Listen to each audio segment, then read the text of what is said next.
Año nuevo, vida nueva, o al menos eso es lo que intentan muchas personas. Entre los propósitos de Año Nuevo más repetidos, el apuntarse al gimnasio, pero claro, no basta solo con eso, luego hay que venir, ser constante y esforzarse.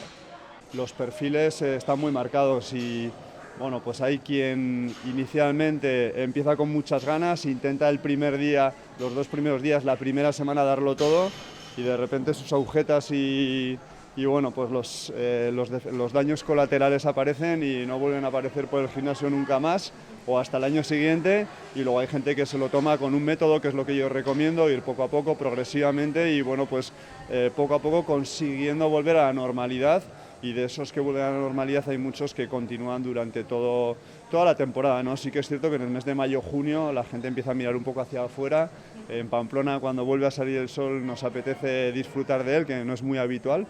Y bueno, pues la gente en mayo-junio pues se dedica a otras cosas, pero hasta mayo-junio quien estas fechas lo hace bien, pues suele ser bastante constante.